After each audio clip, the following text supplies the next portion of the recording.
Can you elaborate on the Balfour Declaration, just for listeners who may not be familiar with what that is? Well, the Balfour Declaration was what in 1890 something, where Lord Balfour of Britain issued a declaration to grant some land for the Jewish people, which this ended up to be the foundation of the coming state of Israel. It was 1917, yeah. 1917. Yeah, 1917, okay.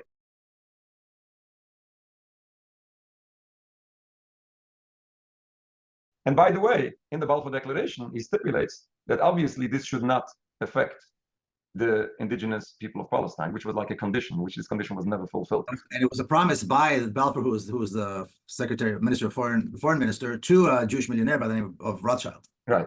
And then, you know, the Jewish community worldwide, basically, was so outraged against this Balfour Declaration. I know there were some nicknames given to it, like to embarrass it. The Balfour Declaration was so wrong and so unaccepted by Jewish communities. Sure. Like the main concentration of religious Judaism at the time was in Eastern Europe at the time, and many Jewish leaders openly opposed it. And the same. Let me just say this again, so it's crystal clear. So what you're saying is that when the British, who occupied Palestine at the time, the British foreign minister wrote a promise to a Jewish millionaire, Zionist Jewish millionaire by the name of Rothschild, saying that the British government supports the idea of a Jewish homeland in Palestine. Jewish people opposed that, rejected that. That's what you're saying. Right, exactly. People understand what we're talking about here, because that's not the prevailing narrative. Right. There was a time where white people in Europe thought that they could control countries of other people who were not white, divide them, take them, give them to others. They had the right to do this. And we often hear of the Balfour Declaration. In Israel, and basically the Zionists talk about the Balfour Declaration as though it came down from Mount Sinai with Moses, as though it is one of the 10 Commandments. The Balfour Declaration.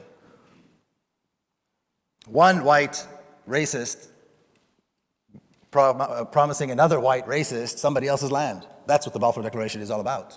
Lord Balfour promised his friend Lord Rothschild Palestine for the Jewish people. Who cares? Who is he to give anything to anybody? But this is what it was. And even in, almost every street in Israel has a Balfour Street or a Balfour Declaration Plaza.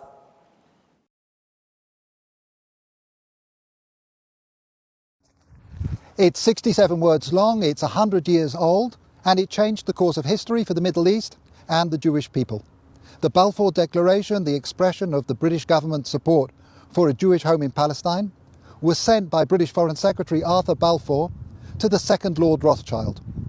I'm here in Buckinghamshire at Waddesdon Manor to speak with the fourth Lord Rothschild about the Balfour Declaration, what it means for Britain, for the Jewish people and the Rothschild family. The Foreign Office, November the 2nd, 1917. Dear Lord Rothschild, I have much pleasure in conveying to you, on behalf of His Majesty's Government, the following declaration of sympathy with Jewish Zionist aspirations, which has been submitted to and approved by the Cabinet. So it's possibly the most famous letter in modern Jewish history, and it begins with 3 words. Dear Lord Rothschild. Why was it that this letter was sent by the Foreign Secretary to your great-uncle Walter?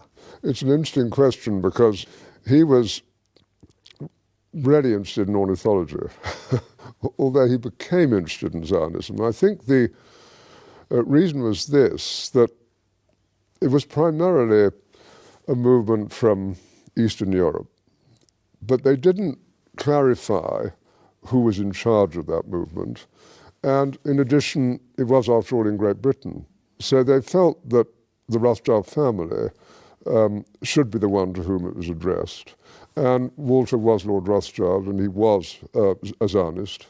And those really are the background reasons. So Walter received the Balfour Declaration, and I have a copy here. And I wonder if I could possibly ask you to read it for us. Yes, indeed. Yeah. I'm going to put on my spectacles to make sure I read it accurately.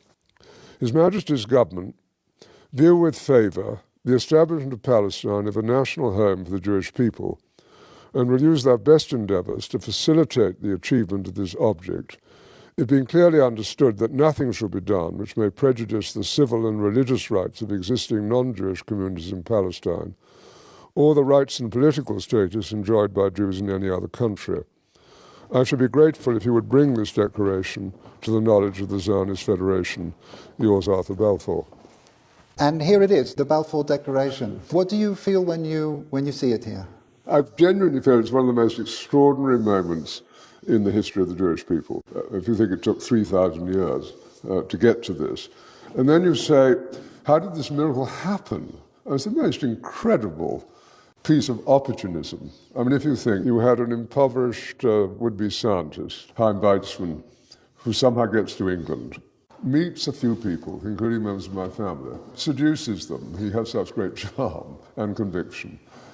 He gets to Balfour, and he unbelievably persuades Balfour and Lloyd George, the Prime Minister, and most of the ministers, that this idea of the national home for Jews should be allowed to take place. I mean, it's so unlikely. And then he starts to fight a difficult battle with the British cabinet, and this letter goes through 5 drafts, as you know.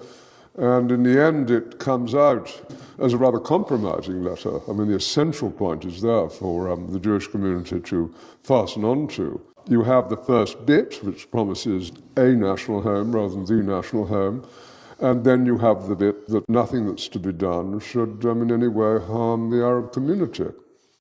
But you come back to the big point, which is that this is perhaps the greatest event in Jewish life for thousands of years. And it's a miracle that it took place.